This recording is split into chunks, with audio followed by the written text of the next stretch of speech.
निर्भीड निष्पक्ष वृत्तांकनाचा बुलंद आवाज, राजसत्ता न्यूज।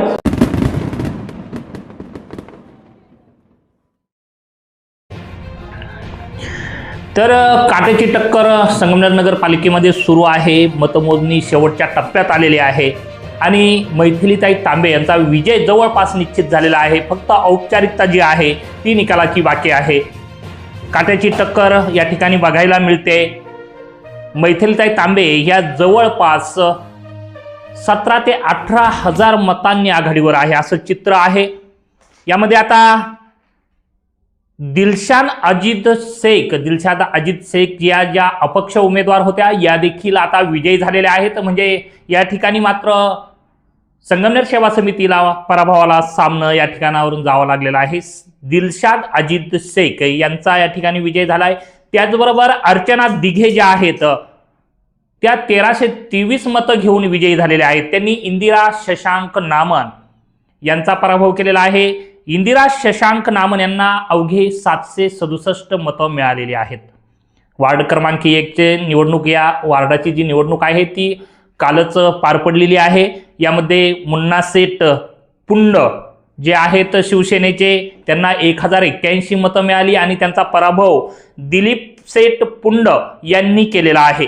दिलीप सहदेव पुंड या सेवा समितीचे उमेदवार होते आणि त्यांना 1459 अशी मतं मिळालेली होती। अगदी काकापुतण्यांमध्ये झालेल्या या लढाईमध्ये मुन्ना सेठ पुंड या पुतण्याचा पराभव काकानीच म्हणजे दिलीप पुंड यांनी केलेला आहे।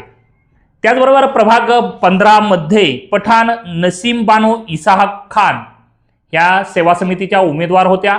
मात्र यांना फक्त 872 मतं या ठिकाणी मिळालेली आहेत आणि त्यांचा पराभव शेख दिलशाद अजीज या अपक्ष उमेदवार होत्या आणि यांनी 1783 मतं मिळवून त्यांचा विजय हा झालेला आहे। त्यामुळं 809 मतांनी इसाहक खान पठाण यांच्या पत्नीचा त्या ठिकाणी पराभव झालेला आहे। तर मैथिलीताई तांबे या विजयी झालेल्या आहेत। औपचारिकता अजून बाकी आहे, विजयाची औपचारिकता घोषित करणं बाकी आहे आणि ते थोड्याच वेळात आपण तहसीलदार साहेब घोषित करतील आणि त्या निवडणूक निर्णय अधिकारी आहेत ते घोषित करणार आहेत। त्यानंतर आम्ही तुम्हाला पुन्हा एकदा आपल्यासमोर येऊन सांगणार आहोत। परंतु एका वाक्यात विश्लेषण या निवडणुकीचं करायचं ठरलं तर संगमनेरमध्ये विधानसभा निवडणुकीत झालेल्या पराभवाचा वचपा तांबे आणि थोरात यांनी काढला असं एका वाक्यात म्हणावं लागेल। बघूयात आपण। अपडेट राहा राजसत्ता न्यूजवर। चॅनल सबस्क्राईब करेल नसेल तर सबस्क्राईब करा।